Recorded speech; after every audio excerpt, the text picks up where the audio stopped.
Okay, good afternoon. I'd like to welcome you to our last panel discussion this afternoon, our webcast panel discussion. And the panel is entitled The Positive and Negative Use of OER, The Real Picture. Our panelists are myself. We're not going through the introduction because now you'll see we'll have a lot of interruptions with the loudspeakers and the announcements. So we're going to try and wrap this up as quickly as possible. So I'll be the first speaker tonight, this afternoon. I've been working in the Middle East for more than 20 years. I teach at a private Catholic university in Lebanon. I am the incoming or chair-elect, what is it? What did we decide? Chair-elect for call. As of Friday afternoon, I will be the chair. We're very happy to have you all here with us. Our next speaker is Stephanie Farah. Stephanie, this is her first time presenting with call. She is an MA holder, and she also works at Notre Dame University in Lebanon. And she is also has been using OER for a few semesters and is here to share her experience. Our next speaker, Brodie, needs no introduction. She is one of the new board members of TESOL, and she's being initiated into the board this afternoon. So she will be leaving us after she presents.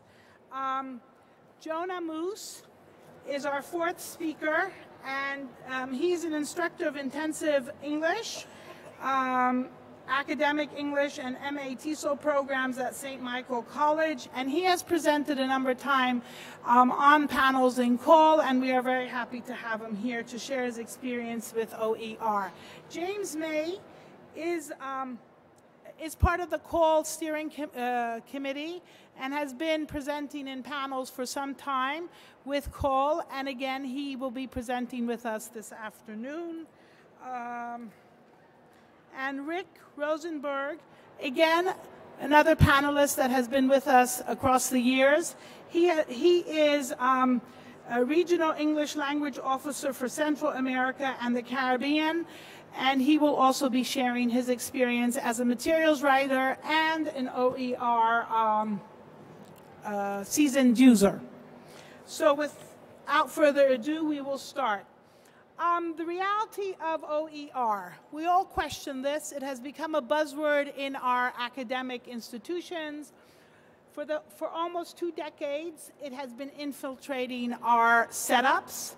It has become a bandwagon for some, and at the same time, it has become a reality, and in some cases, I didn't put that, but also a nightmare for teachers and students. The programs or the courses have been designed to use OER either to facilitate the teaching learning, see, I told you, to facilitate the teaching learning, to help us with the planning of courses, whereby we've used OER to be included in our courses, or we've used OER as our courses themselves.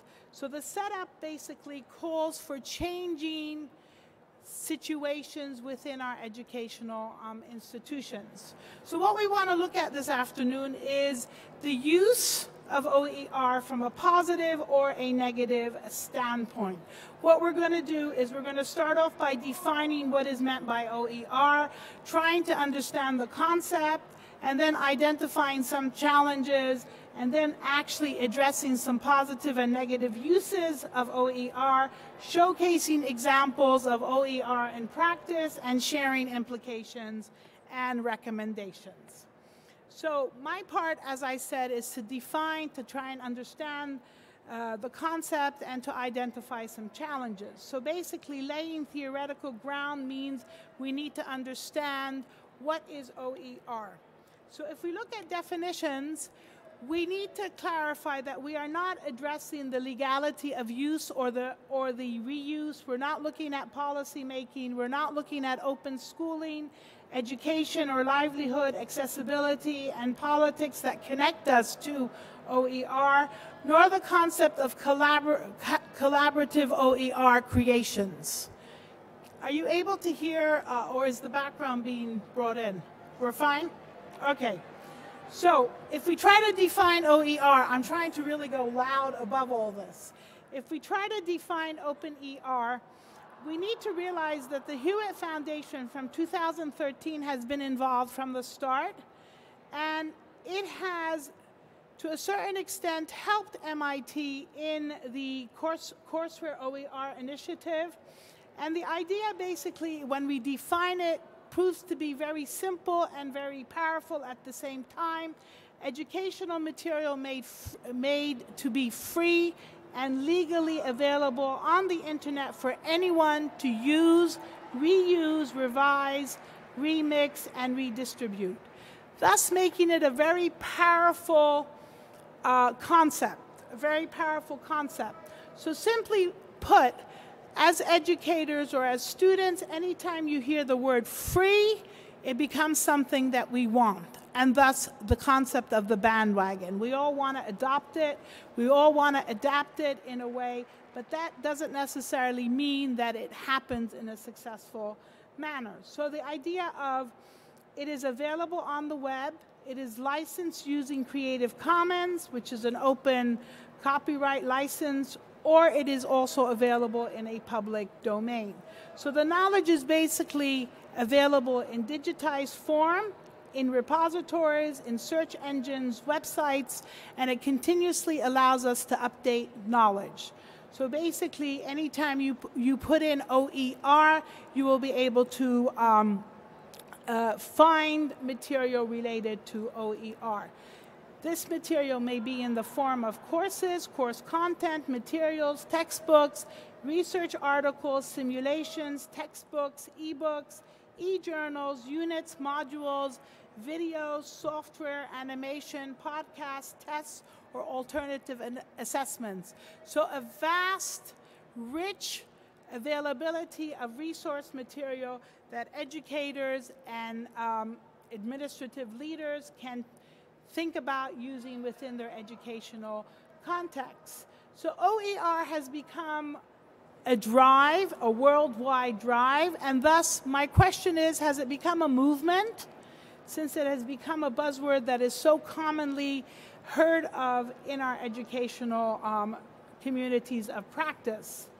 We not only are using it to acquire knowledge, we are also using it to send out knowledge, to do outreach, to enhance, to strengthen our education systems globally, especially when it comes to the developing and underdeveloping parts of the globe. So we want to be able to involve, or we want to use educators that have targeted purposes, educational leaders and learners to empower them in acquiring knowledge and using knowledge to promote and strengthen not only quality in terms of primary schools, secondary schools, or tertiary schools, or adults just interested in learning new knowledge.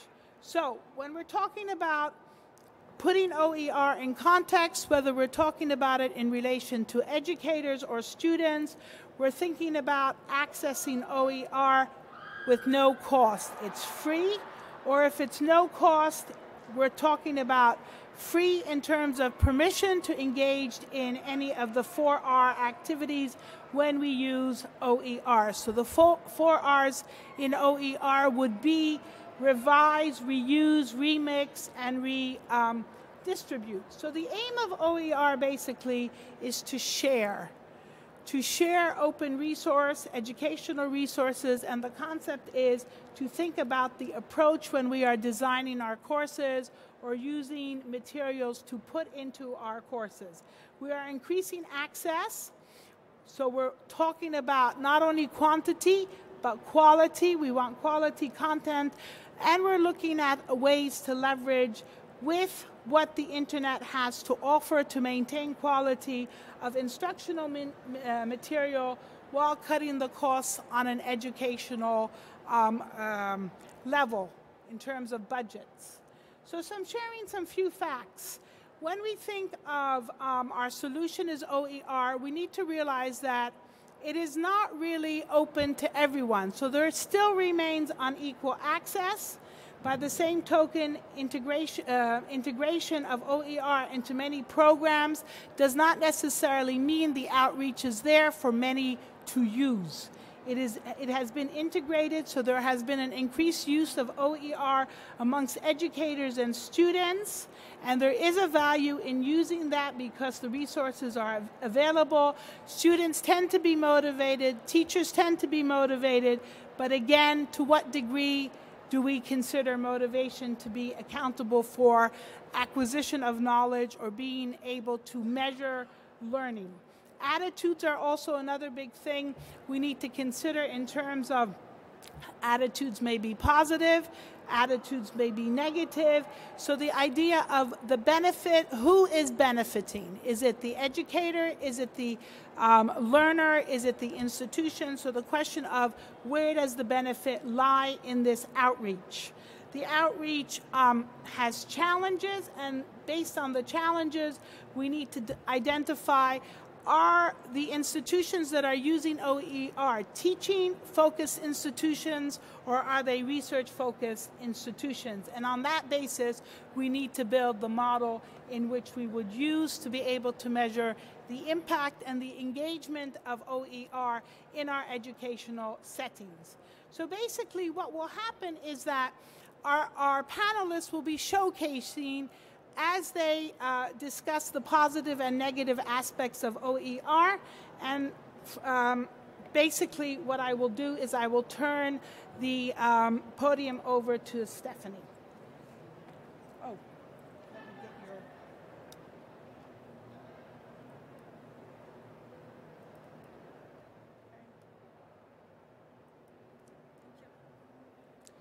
Hi, everyone.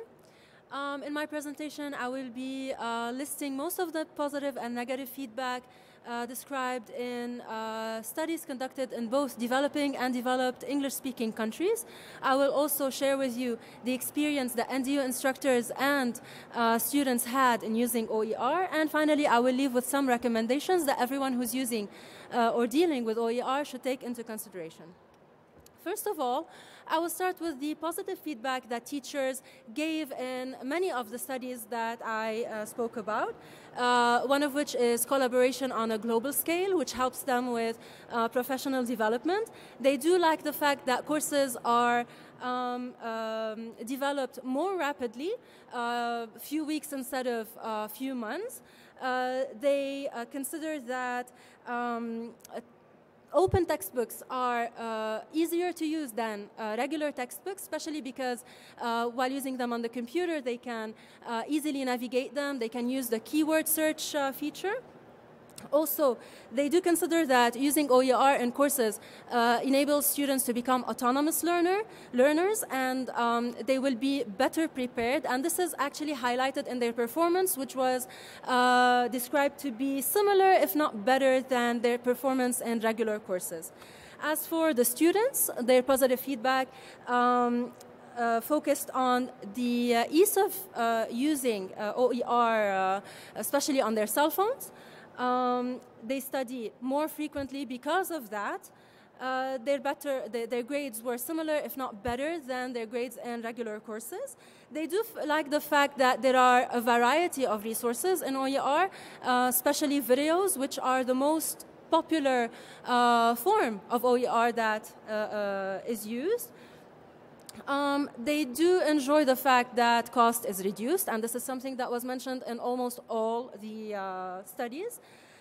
In addition, they find that teachers who use OER are kinder because they are helping them reduce the cost. They also find them to be more creative because they are using videos. In addition, students are found to become self-organized, self-driven, self-directed, and more active. This is translated into them becoming more informed learners. As for the negative feedback, when it comes to teachers, they do not always find a variety of resources to use. OER websites are not effectively organized, which takes a lot of time for them to find the needed resources. They also find OER quality inconsistent.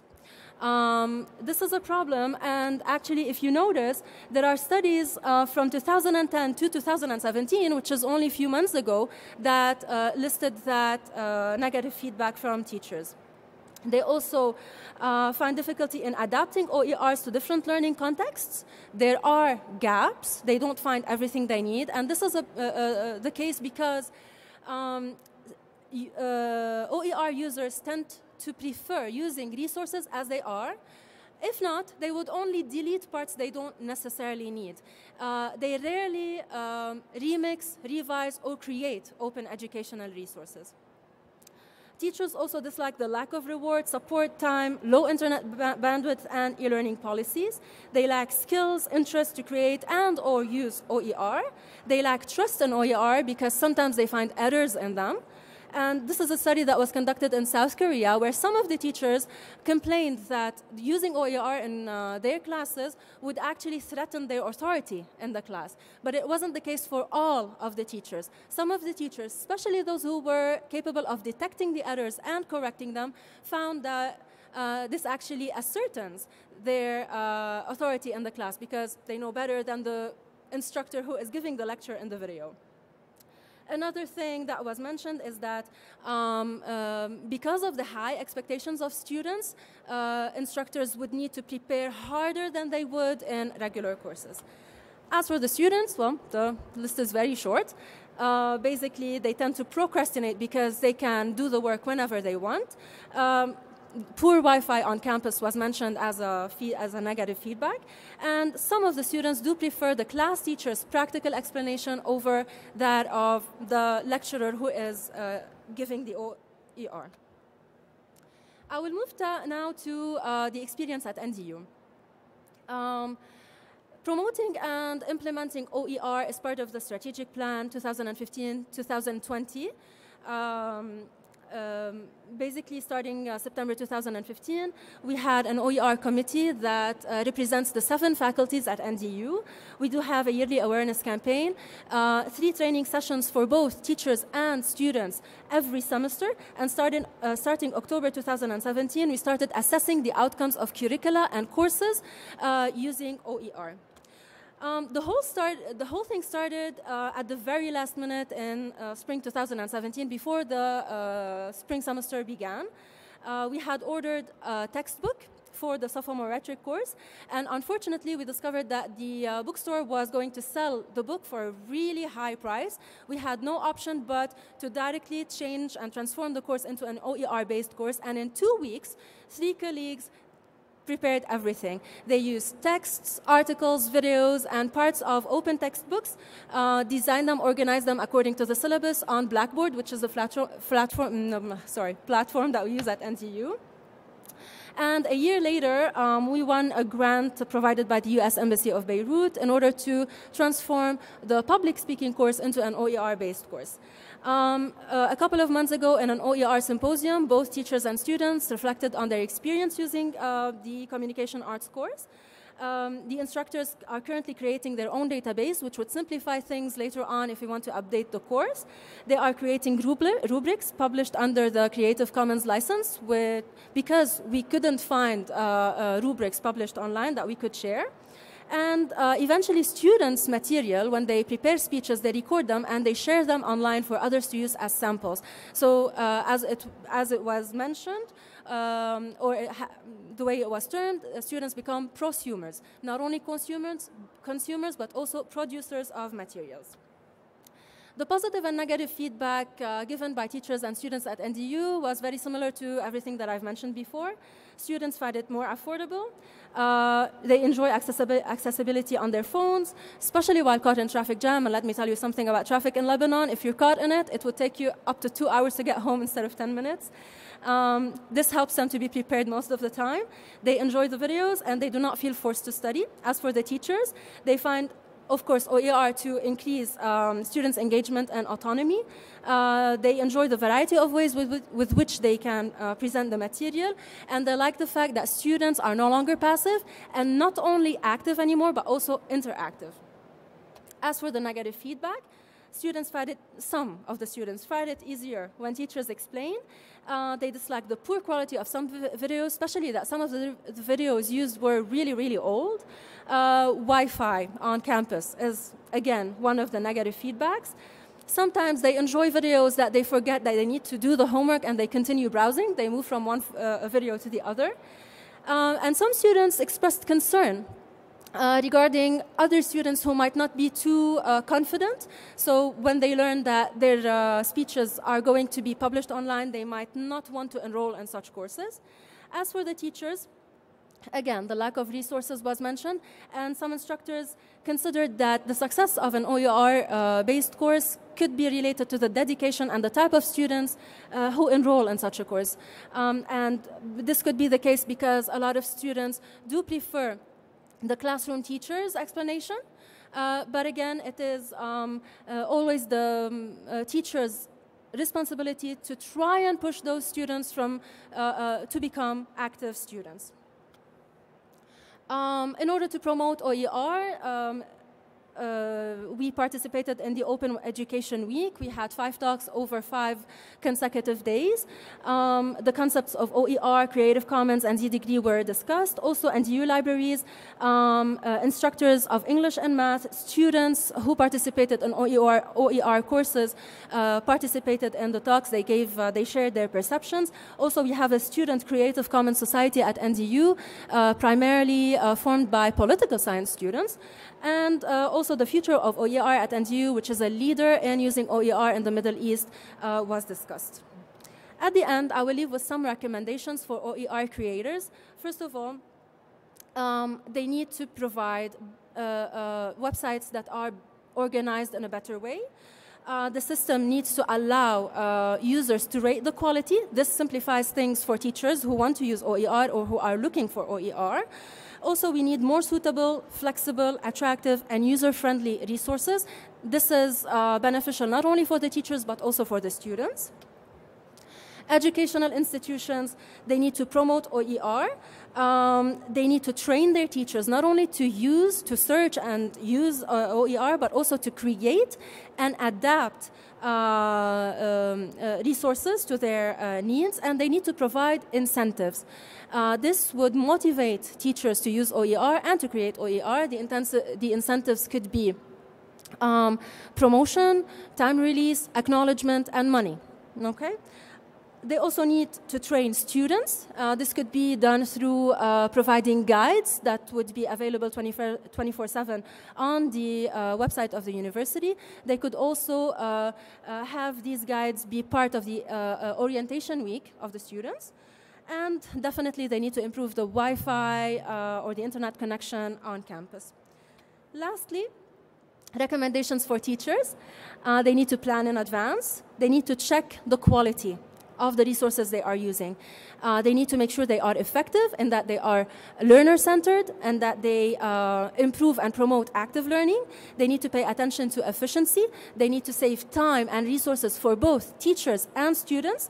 They need to make sure that they are shareable in order to expand the learning.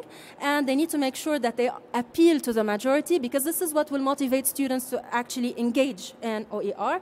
And definitely they need to create OER. And in here, let me share with you something really, really simple. When I was preparing my PowerPoint presentation, I wanted to use a thumbs up. It's just a photo to announce that these are the positive, or this is the positive feedback that I was announcing, or that I wanted to mention, and I couldn't find anything that I could share. Everything was copyrighted. So I had to settle for these dull plus and minus signs at the beginning that you've seen. So this is a call for graphic designers as well. We need you in this OER movement. And I will leave you with these 2 quotes. It is true that the OER movement has been gaining prominence, and it has a great potential for the future of learning, but it is not perfect yet.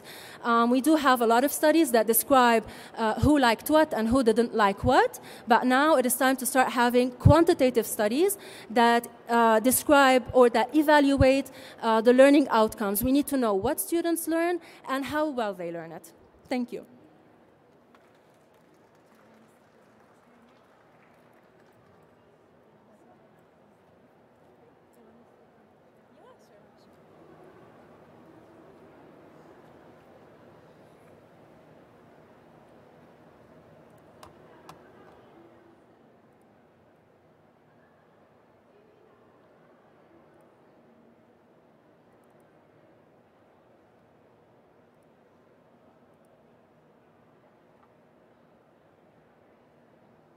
Hello?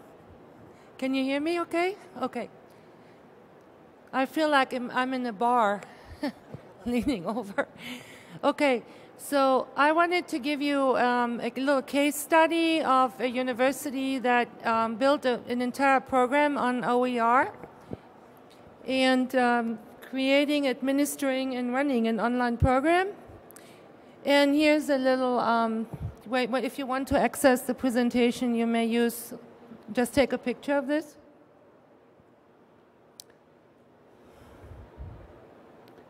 Should be able to get to it right away.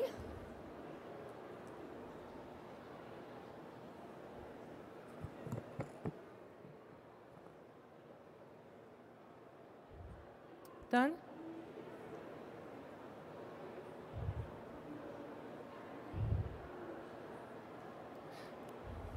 Okay. So I wanted to give you just a quick context here about where I work. It's a small college in Kentucky, and traditionally a residential undergrad program, but expanded into graduate programs. We are an accredited institution by SACS and by NCAID and CAPE. And eventually we were asked to convert our education courses into online classes because all of our our education students are in-service teachers, not just in Kentucky but beyond. So they just cannot come to campus to take classes, and they already have families, so online was the next choice. All of the courses were only face-to-face, sometimes taught in their schools, and so we converted everything, but we didn't have any money or resources, no instructional design team, nothing. So it was just the professors being asked, like, tomorrow you're going to turn everything online, okay? So I don't know if anybody can relate to that in your workplace, but that happens in many places. And initially we had Blackboard, and pretty soon we decided we cannot afford that because the license was too expensive. So the pros of having a free platform, which we decided we wanted to use Moodle, and we created our own Moodle course on campus, our own Moodle site and server. It's free use. It can house as many courses as desired. It's simple to use. It has great online troubleshooting resources by Moodle and lots of glossaries.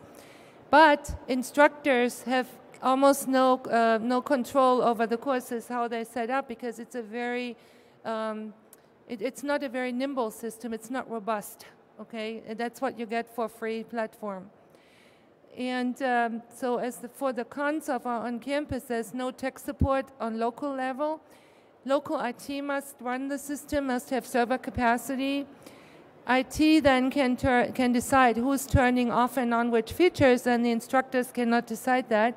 And the free version is very unsophisticated. The gradebook is terrible.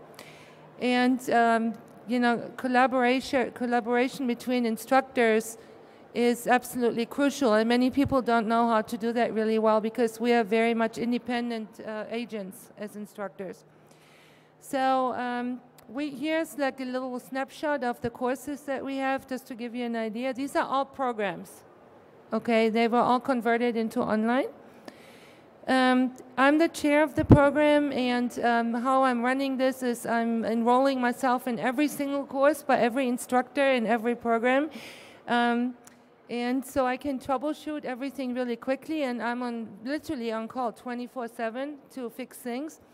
I have a direct calling line to IT, and I must be the campus online specialist to train everybody how to do it, create training modules, conduct training, and evaluate everybody, and also monitor things. So what are the pros of doing it this way? I have direct control and oversight as the chair, and I can grow programs and courses as needed or modify them, but the cons is totally to be responsible for everything and no tech support. So running the program is difficult because each semester you need to completely run everything yourself. You need to remind everybody, set up the courses, how to do the courses, how to transfer course content from one to another. And the pros are that we have the ability to do that real quick and personally, but the cons are that everybody needs to be very responsible because we don't have a tech person to do it for us. So here are some of the tools where I'm encouraging our faculty to use, and these are all free. YouTube videos self-recorded, YouTube channels, screencasts, also a shadow Moodle site where we can drop off videos because we do have to create videos in actual real classrooms with real students, and they're confidential because the students have privacy issues, right? So we need to have a special site where nothing gets out. And we replaced our textbooks pretty much with free online resources and have a free library and all kinds of collaboration tools for our faculty where we can collab with each other on course design, especially those who are new to us and who don't have a lot of instructional designer background. So the pros of doing it this way is the tech development in real life is so fast that we can initially, on the bottom up, learn, train, and adapt every platform that's out there. We don't have to pay for expensive textbooks and have free resources, but we have completely to make a commitment to lifelong learning. Every instructor needs to be on board, right? It takes time, and as a chair, having built all the resource compositories, I need to check everything all the time, if everything still is updated, if every link still works, and if new tools come up, so it's all in my hand. Training professors uses a lot of time, and especially I want to make a point to saying best practice. So not everybody is able to teach online very well because people are bad teachers in real classrooms and not building community and not building rapport in classrooms, and in online classes it's magnified, right? So we need to pay a lot of attention to training.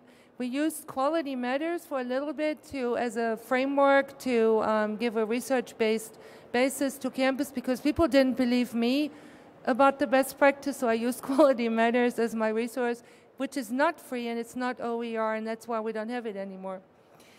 So the pros I need to can work with each professor, especially adjuncts, get to know each course really well, and the cons are, again, lots of work, right? This is a theme that runs through everything. So I create lots of resources for department members for using all these free resources, new instructor orientations, permanent updates, tech resources, Moodle trainings and screencasts and videos, and a designated website with all resources. As a chair, I can place everything there that I think people should use.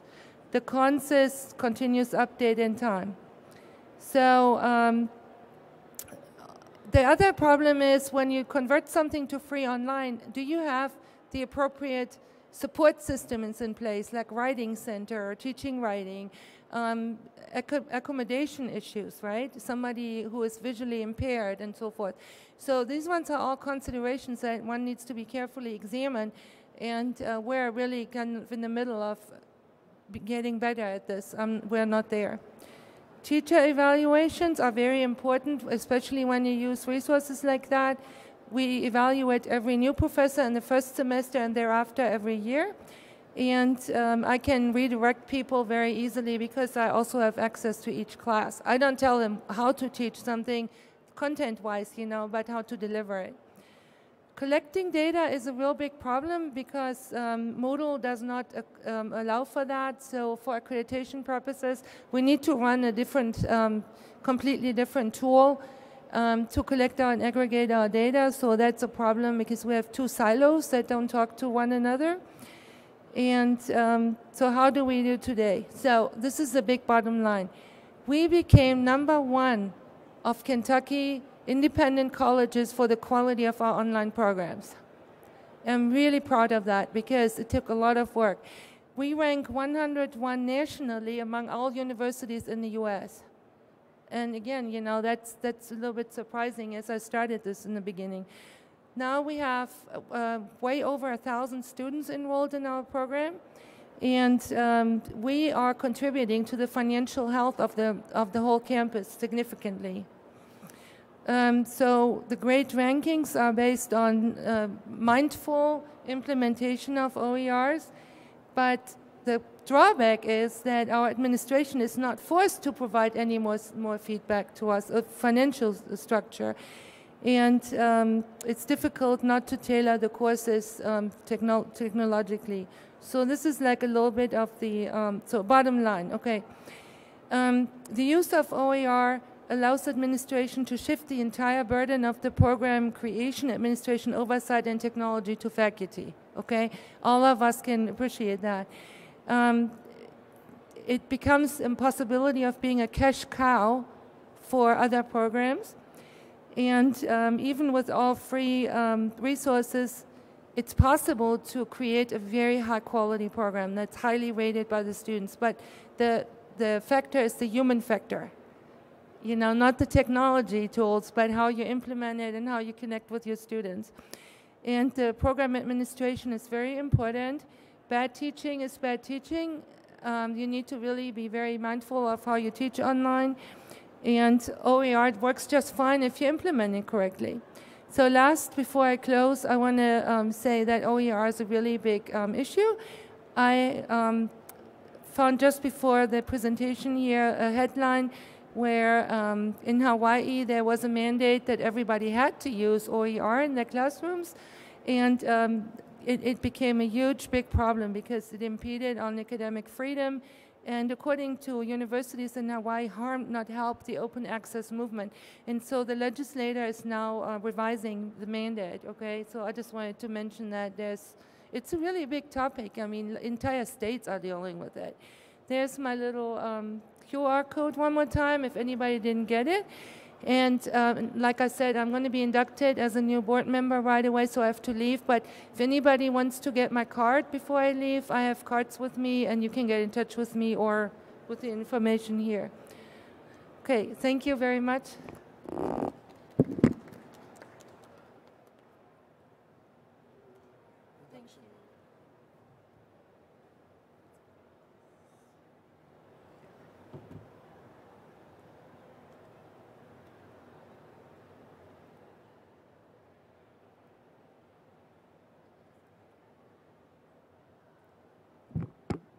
This idea of holding the microphone, so I don't have to lean forward into the podium. That's very nice. My name is Jonah Moose. I'm an instructor at St. Michael's College in Vermont. What I've put up there is the QR code and then also the link to the Google Slides, which I'm using. You're welcome to take those now if you want to, or you can wait until the end and I'll put this back up really quickly. This is a picture of Lake Champlain. Burlington is right on Lake Champlain. That'll become relevant in a few minutes, I promise. So what I'm going to do today is I'm going to look at the topic of OER from the perspective of an instructor, of somebody who is designing curriculum and implementing it, so a really granular approach, and see what it looks like from the bottom view. I've done this project. We developed this curriculum. There were two instructors who were with me. We presented in New England, but they couldn't join me. Sean Daly and Chris Mager. That's Sean. I'll show you Chris in a minute. Those are our students. This is the context. This is where I teach. We are at St. Michael's, have an intensive English program, which is skills-based, theme-based. We have 5 different levels. And then we have an academic English program, a bridge program, which is working on the adjunct model, where students take academic courses with professors that they get credit for, and then they have support, language support. Sometimes it's sheltered, sometimes it's only our AEP students who are in those classes. Other times they're mixed in with other students. It depends on the semester and it depends on the enrollment. There's Chris. Maybe she's watching from home. Hi, Chris. So why did we decide to develop this new program? This, by the way, is the causeway across the lake. It's a wonderful place where you can ride your bike from the mainland to Champlain Islands, except there's a giant gap where they allow boats to go through. Not easy to ride your bike across. And so if you can see here, this little ferry here takes the bicycles and transports them across from this jetty to this jetty and then back and forth. And that's how you get to the islands on your bicycle. It's beautiful, it's a little bit clunky, and it's something that we needed as well. What we found was that our students going into the AEP, into the bridge program, which was supposed to be this adjunct model academic courses, were not really prepared to use academic material to perform at an undergraduate level as we had hoped. Even with the support that they were getting in the other classes, we found that we needed to add another level, something what we called sometimes the bridge to the bridge, or a little ferry to get them along the way and to get them closer to the goal of performing well in the academic courses. So what we did is create a sheltered course with support, and I'm going to skip this slide. I don't think you need to know the difference between theme-based and content-based.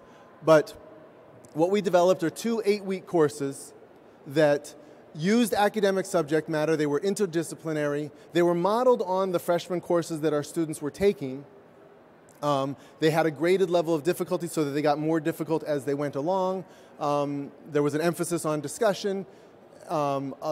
Importantly, there was a use of a central text, and this is, again, modeling what they had in their freshman program, and it had a bunch of big questions. The short version of what we did was we would choose some big text to organize the 8-week course around, and then supplement it with open resources, OER materials. Why did we do that?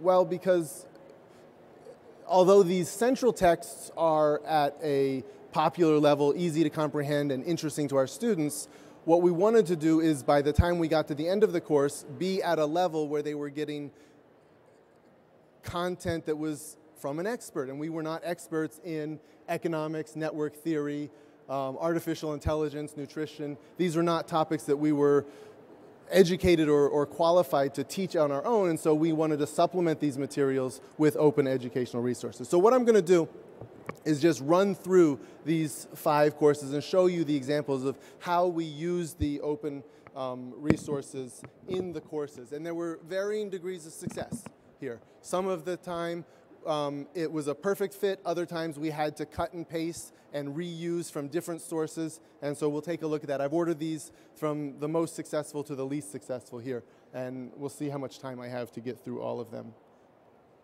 The first course here, this was our most successful course.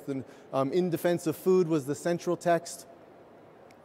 We were lucky to find a course here, the Psychology, Biology, and Politics of Food from Open Yale courses, which also used this text as one of the texts for their course. And so what we were able to do is use not all of their lectures, but a good portion of their lectures as extra material for our students to watch, sometimes in class, sometimes in the language class supported, sometimes on their own, and then they would come back. So this gave us the ability to flip the classroom a little bit. They could go out, they could watch it, and then we would come in and discuss it. There was a reading list that gave us other resources to pull from. There were the syllabus, which gave us an idea of what the tasks were. What they didn't have,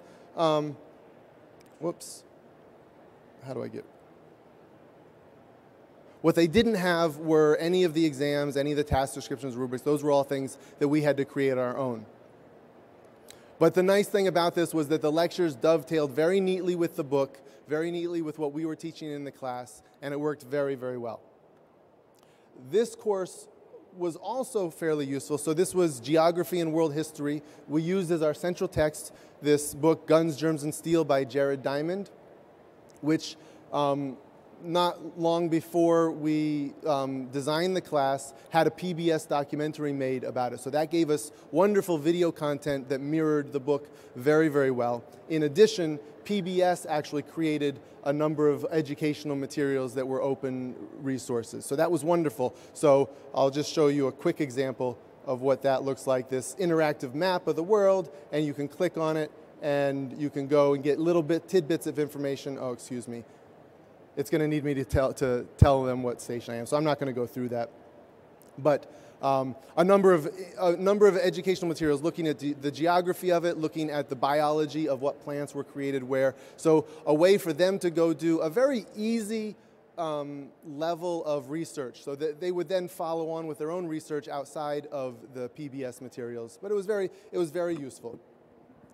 Now, again, our goal is to reach to a higher level academic content, and so we also supplemented it with this material from MIT, Introduction to Environmental History, which had a number of interactive resources, in particular this environmental history timeline, which we could use to give the students some context of where the topics in the book, give them a little bit of background, give them an idea of the events that take place in the Guns, Germs, and Steel book.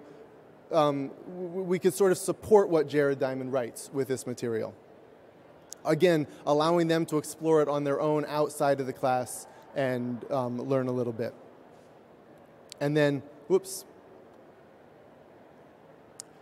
This course, Environmental History, we used mostly the lectures that were available from iTunes, and so these are just podcast lectures, and excuse me. If you look here, you can just see a quick snapshot of the types of topics that are available, and these topics are not directly related to the text that we're reading, but allow the students to go off in their own direction.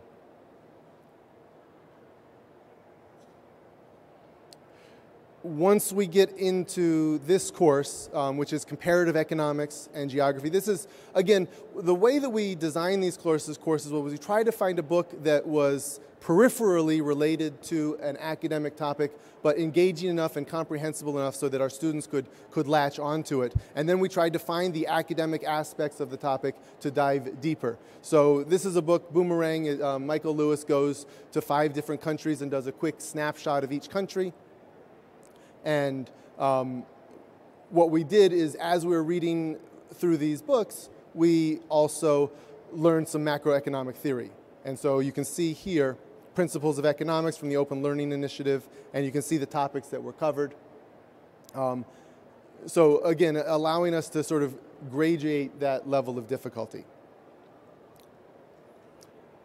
I think I'm out of time here, so I'm going to just quickly, if I'm allowed, just talk about what were the difficulties here in terms of the materials are oftentimes too difficult for our students, especially at the beginning, so we had to adapt them quite a bit. Adaptation was difficult. It was difficult sometimes to go back to these courses, so we've taught these several times, and when we go back, oftentimes the materials are no longer what the materials were. They weren't quite as stable.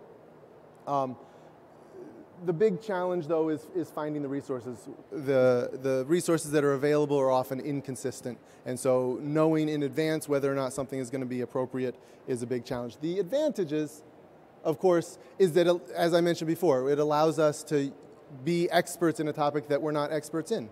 It's free to the students, and it's authentic. And in general, this has been a big success, although, as you can see, there are still some challenges. There's still some problems with it. And I better stop because I'm out of time.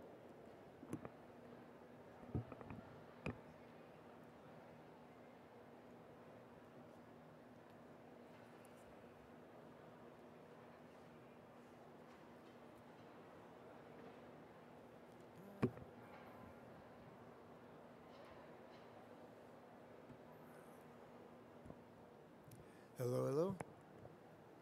Will this work, or do I need to get closer? Get closer?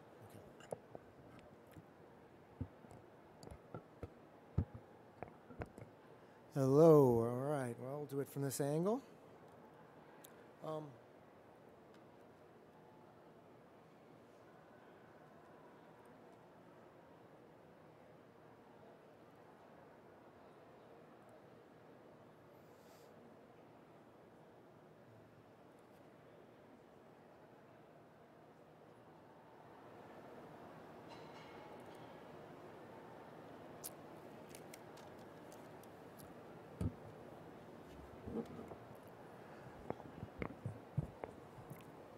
Okay, this presentation will discuss how the Department of State, Bureau of Educational and Cultural Affairs, Office of English Language Programs has addressed OERs in our larger quest to make a free and democratic distribution of materials, to do what we can to aid in both of those objectives.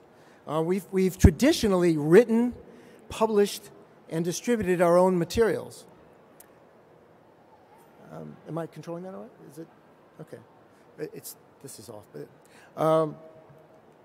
we've gotten, how am I not controlling? Oh, it's here, sorry. Yeah, I'm behind the, there we go. Yeah, I'm good. I've got two things going at once. We soon learned that that's a very expensive proposition. About 10 years ago, we actually developed what I still call a portal, but it's our website, and that's all the resources I'll be discussing today are on this website, americanenglish.state.gov, and I'll show it on my last slide.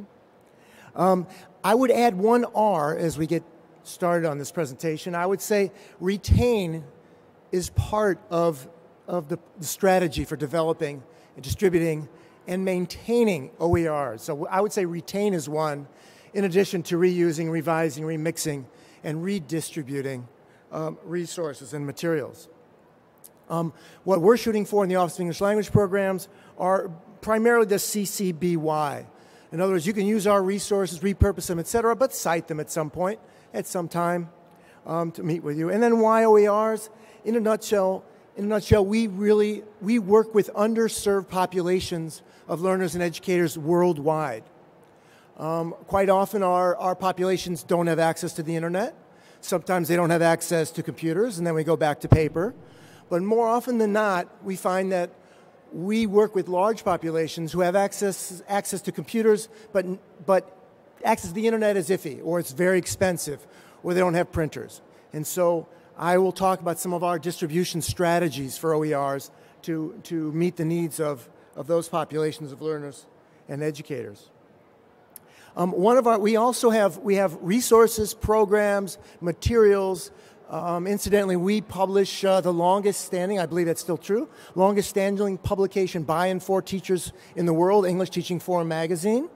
And that's traditionally been our community of practice for exchanging ideas among our community around the world. We also have courses. eTeacher was one of our first courses that we offered in a very organized fashion.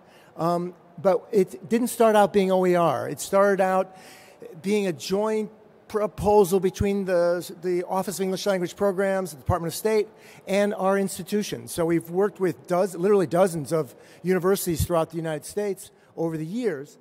And when we got started, basically we had joint ownership of this content.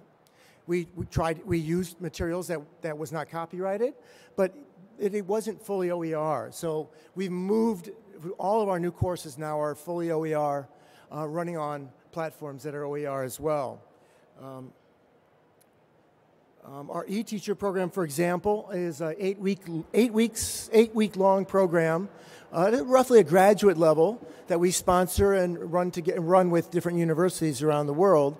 What's interesting about this is that all of the content is in OER. You can go in and copy the videos. You can copy our lesson plans. You can copy the syllabi.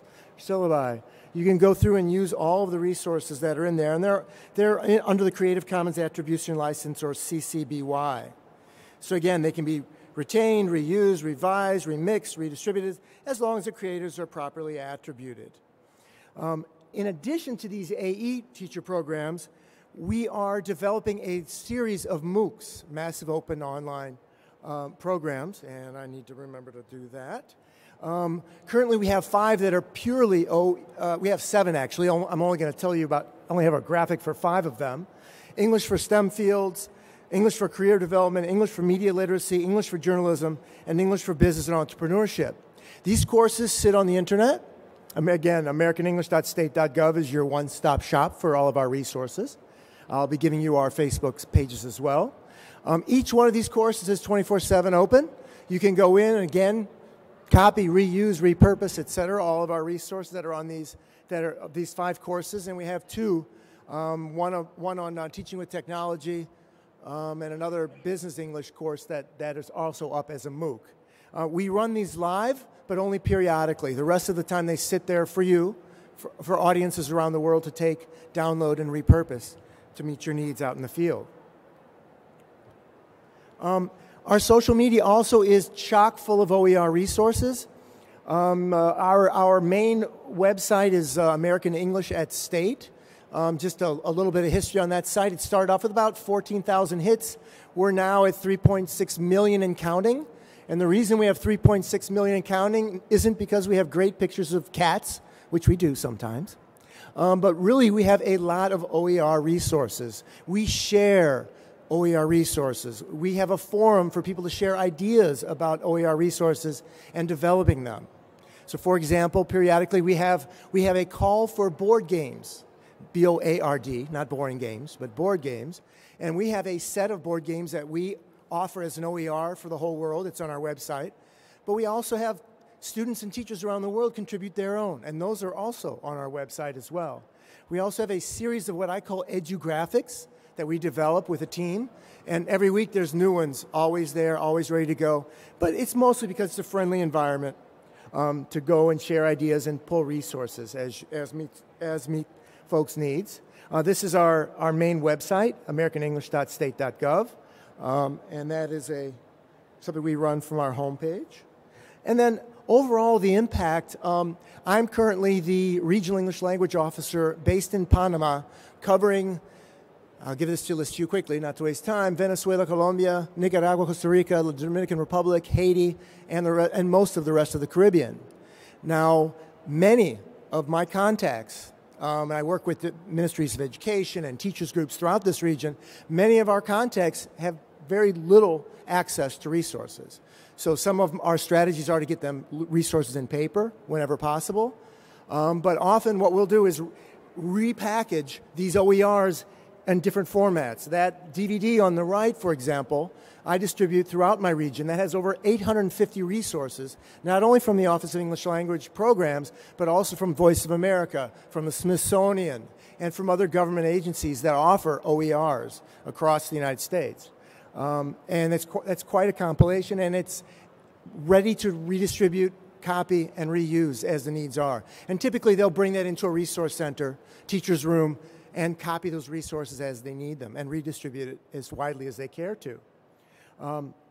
This on the left is our team out in the field that also helps distribute these materials. So Peace Corps volunteers, Fulbright English teaching assistants, fellows, specialists, and other exchange program participants that take part in that. And what we do again is also to do a call for collaboration on resources. For us, this is, in fact, all of the resources that we publish on our website we look at as templates. Ideas for going forth and making those materials more contextually relevant for where our contacts are teaching. And please, and we call out to them, please, after you've made this work phenomenally well in your part of the world, in your classroom, please share it back with the rest of us so that we can all benefit from what you've learned and what you've shared with other educators and students in your classroom. And one of the particularly, one of the richest developmental groups that we work with are our students. We run the English Access Micro Scholarship Program. We're talking over 100,000 students have graduated from this program, and they are phenomenal materials writers. If you just empower them and give them the framework and let them write these materials for their own learning purposes. So with that, I'm going to wrap up, and we'll go to questions and answers. James, okay.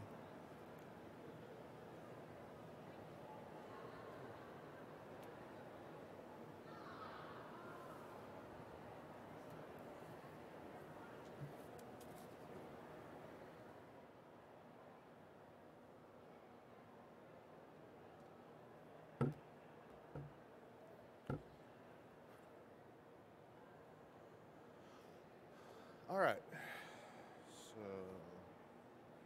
escape that, move out of that,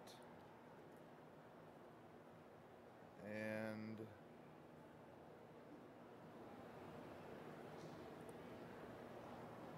where is the list? There it is. Okay. Hi there, I'm James May. I've been using OER for about a decade now. When I first started doing research in the OER and looking at the resources and tools for OER, I was looking at a lot of the same kinds of things we're looking at here, where we're talking about how you can reuse. But like a lot of teachers, like you were mentioning, there's a lot of people get frustrated because things go away. They're hard to find. There's great resources out there, but it becomes difficult to use. And so I started looking for new things. I started looking to change, and that's what I'd kind of like to talk about today, is that there's new categories that are coming in that aren't really in that what we consider OER, although they're still OER, and that's where I'm moving. I'm going to change the language a little bit into, you guys familiar with the concept of freemium content? Something that is freemium?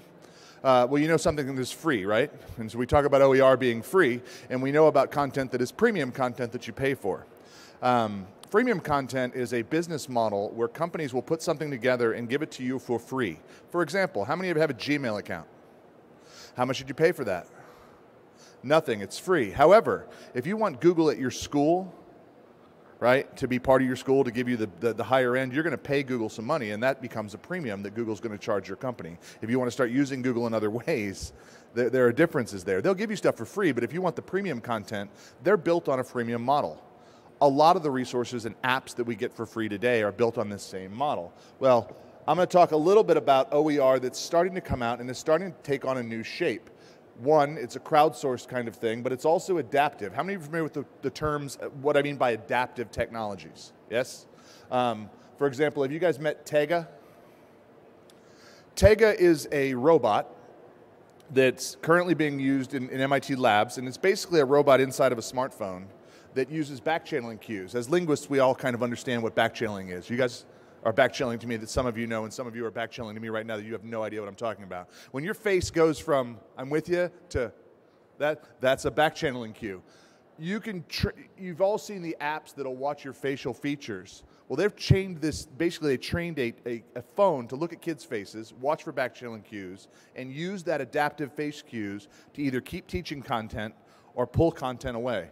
And so students are actually learning from adaptive robots. And I put this video here. I'm not going to play it now because I don't have a lot of time in my presentation, but it's here on my website, teachertricks.org, if you'd like to see it. It's Tega. And so this is a robot that's working with students, teaching them, and it's adapting to them. How many of you are familiar with Jill Watson? Okay, who has no idea who Jill Watson is? Excellent. Okay. You may remember Watson, or IBM's Big Blue. Originally, Big Blue beat the chess players, and that was great. And then IBM's Watson beat the Jeopardy players, right? And they trained an AI to beat Jeopardy players. Since then, of course, Watson has gone to medical school, and now Watson is starting to work with publishers, and a lot of neat things are happening. But a couple years ago, this professor at Georgia Tech created a TA, a graduate teaching assistant, that was not a real person. The graduate teaching assistant was essentially Watson. Students in the class did not know that they actually had to program this teaching assistant to not answer questions immediately. Otherwise, students would have known it was a robot, because who's going to be up at 2:30 in the morning when I'm doing my homework and can immediately answer the questions? And so the robots were adaptive, and they're adapting to the population.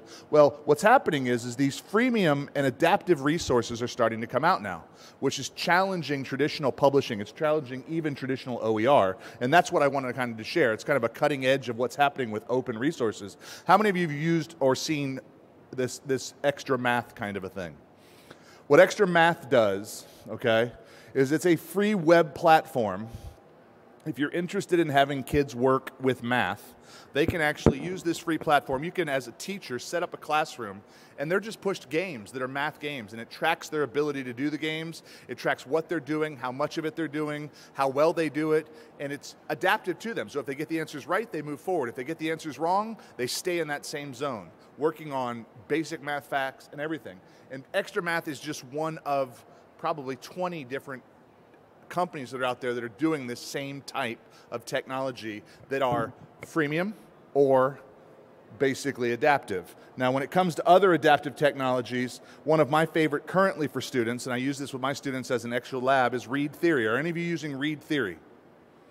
Well, let me show you what Read Theory does here. Read theory is, again, it's adaptive. What they did is they took the idea of giving free resources, and that's what they do. They're reading passages, okay? And you could pay for the reading passages from this company. But what they did is they created a website, and I'll go ahead and log in now.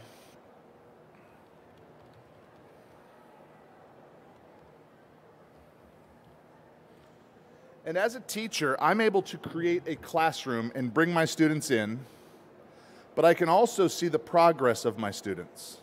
I can look on a class and I can tell who's doing homework and who's not.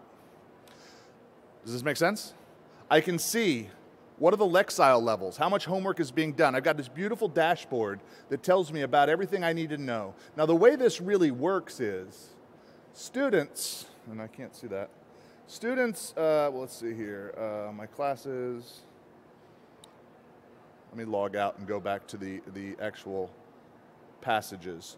Students are pushed a passage, essentially, right? This happens to be for reading. Students are pushed a reading passage, and what happens is students answer the questions, yes or no. There's no charge for this. It's completely, anybody can create an account with this group, just like anybody can create an account with Google or any of the other sources, and students get pushed a passage. Now here's where it gets interesting. If they do well answering questions for the reading passage, it moves them up and gives them a harder passage. And if they do well on that, it moves them up and makes it harder, right? It's adaptive to them. No two students ever read the same content, which means the content is always pushing them readings in their zone of proximal development. As teachers, we try to meet in the middle. We say, okay, I got a class, I know some of them are slow, some of them are fast readers, I'm gonna make a reading that's right in the middle of their Lexile score, then half of the class is bored and half the class is not understanding what's going on. This, as an exercise, is free, it's open to them, they can use it, it gives me a dashboard that reports on what's going on, but it adapts. It's adaptive learning. And so what's happening is there are a lot of different tools. How am I at with time? I saw you move the sign, I've got 2 minutes. Okay, and so what's happening is there are a variety of different apps that are coming out now that are not really apps, they're different. They're kind of, Quill is basically the same kind of thing as Read Theory, except for Quill's designed for writing. And so if you want to push students writing assignments and grammar and those kind of things, they sign in, you create a class, and then you push the content and you've got a dashboard to manage them. The students just start taking the work and it's adaptive to them. If you like to use Front Row, let's say you want to go in, Front Row actually pushes not only ELA, but Front Row will push history and math and science to them. And so now content is being pushed and it's adaptive to the students. So depending on where they are, you're pushing it to them. And for teachers, it costs nothing. So does this fit into OER? I'm not quite sure exactly where it is in the span because it's not necessarily something that I can take and adapt. But there's a lot of OER that's licensed so that I can't take it and adapt it, but I can use it for free with my students. And so what's happening here is we've got these new kind of things on the outside. Many of you have seen the quizzes. People were talking about the quizzes game. That too is gamified, but this is following that crowdsourcing model where teachers around the world are developing the games. Students themselves are taking their vocabulary that they need to study and turning them into quizzes, and then the quiz games are being played. This is kind of like Kahoot, except for students have the ability to create and share, and so teachers across the country and the world are sharing these games and making them interactive. And so you could search for just about any content and find it. And so OER is changing. There are things that I'm seeing happen that they're not fitting the traditional molds. And as we try to define, we need to start thinking of ways to kind of be open to these entirely new, crowdsourced, adaptive models of OER. And so just wanted to share some of those ideas. Questions, or what do we move on to? Okay. Are there any questions from the floor?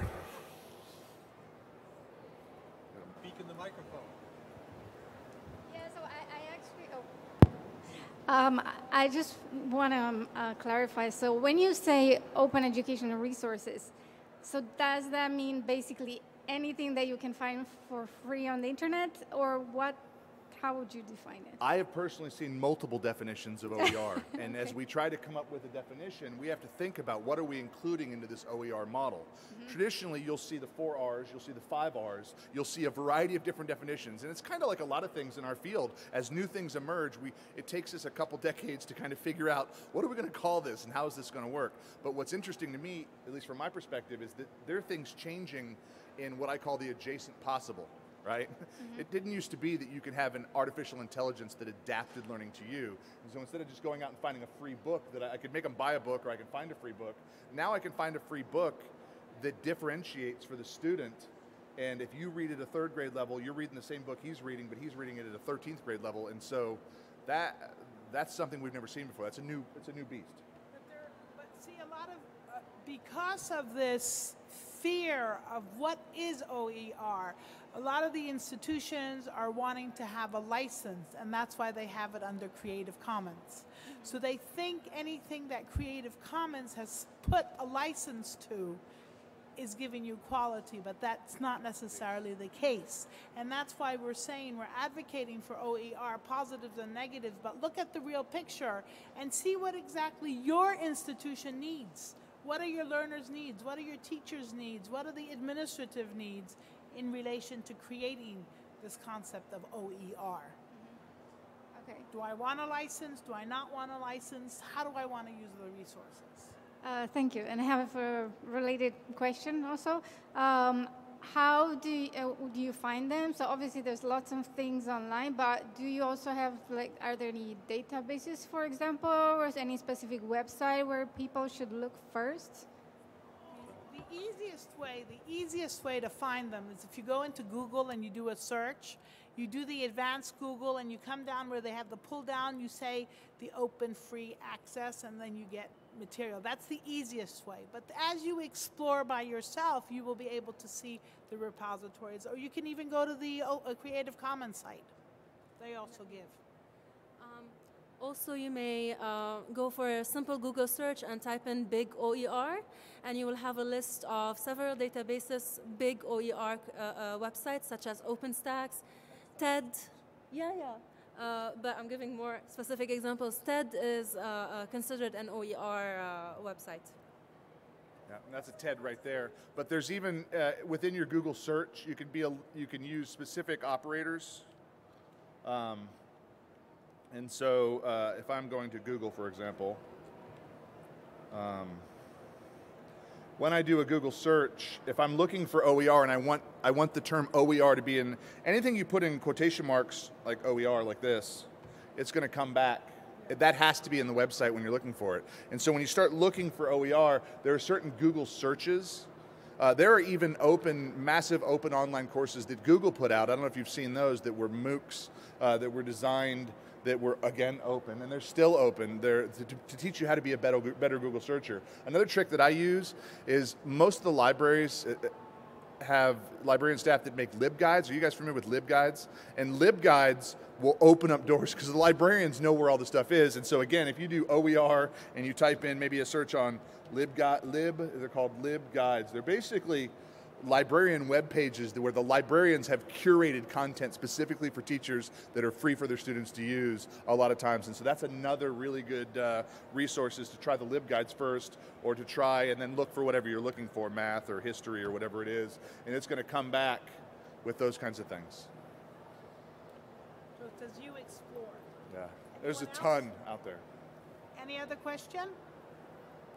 Any other question?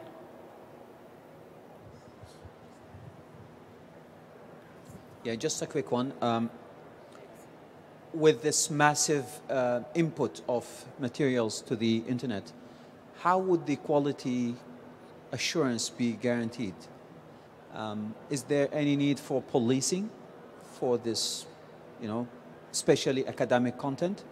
And the other question is, how do you see the role of instructors?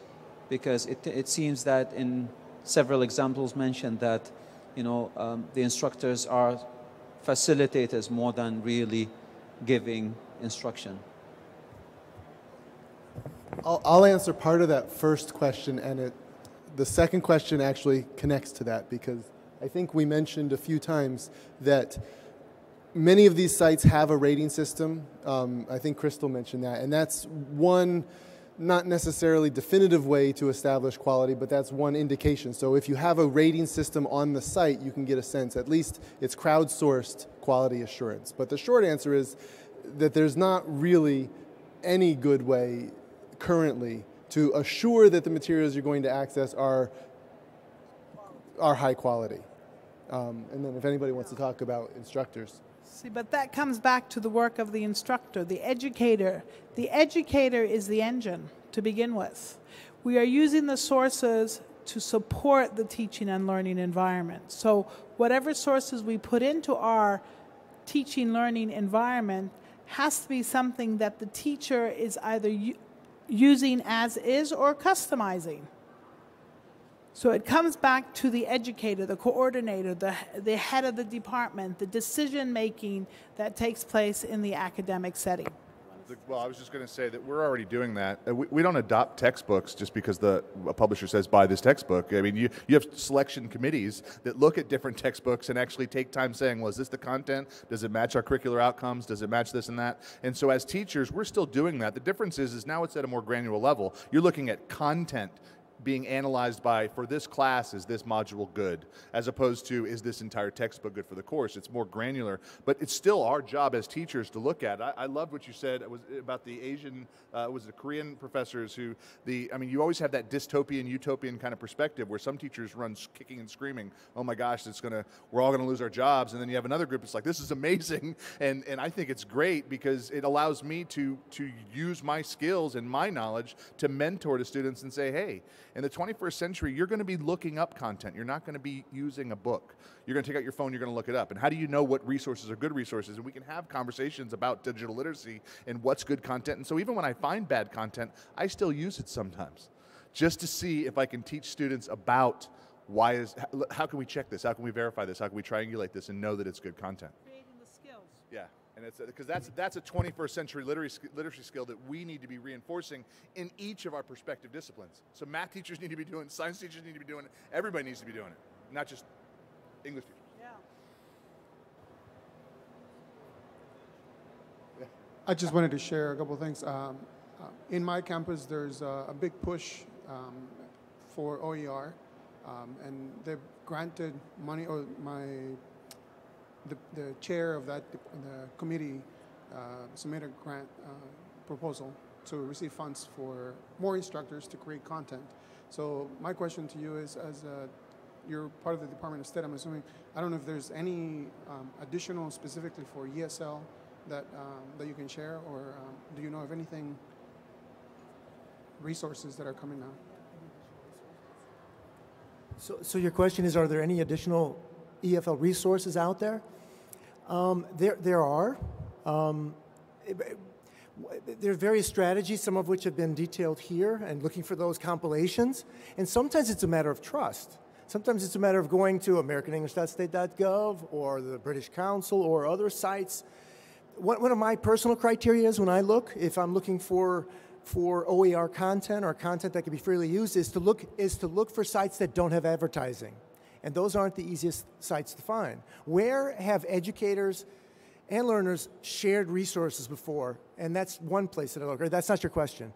Can you help me? Because I was wondering if there's actual programs or funding for instructors to develop material for OER. If there are, because this is again, it's in California, but I don't know how much, at the federal level, if there are any programs that are designed to incentivize instructors to develop material for OER. Yeah, I mean, our world outside of the United States, because the Office of English Language Programs works out addressing the needs of educators and learners outside the United States. We do provide grants for materials development. We provide grants to help people write textbooks. We provide grants to help with curriculum development. So we do support a lot of the work that goes on in the field. I would just, to follow up on the previous question, I would also say that what makes OER so powerful is engaging the students as well. So it's not all on educators to come up with all these materials and evaluate all these materials. We can use the students' very impressive online digital skills as well, and to empower them to write some of these materials and extend these materials and adapt these materials.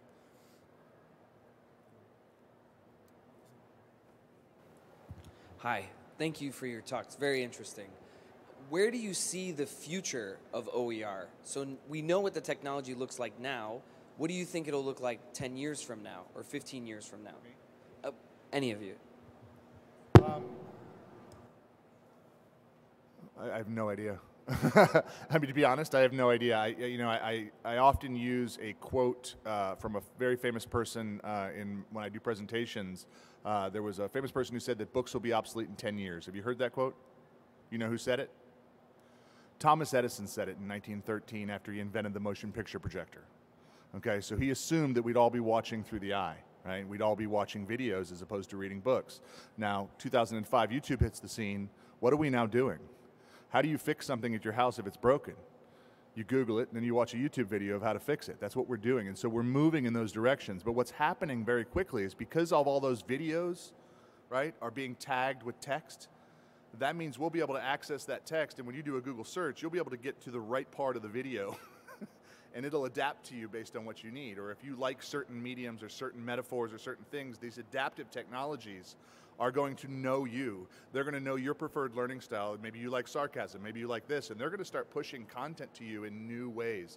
And we're at the start of this.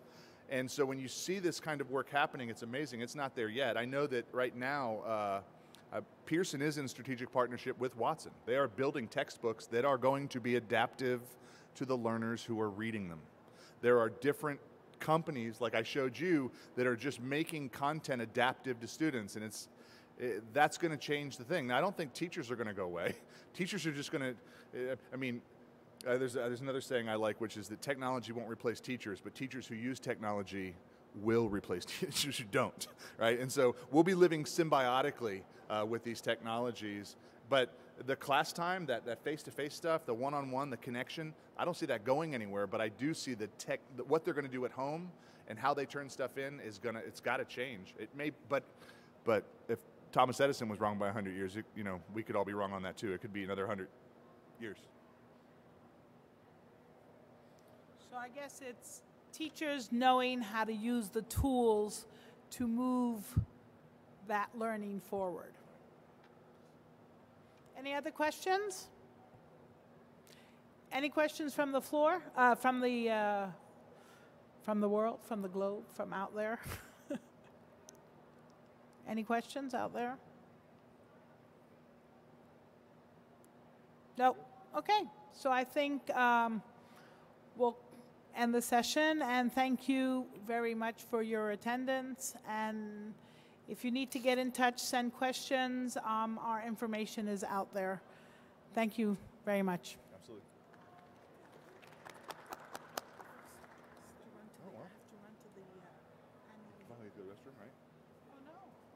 If you want to continue that conversation, I'm open to that because I think that's amazing.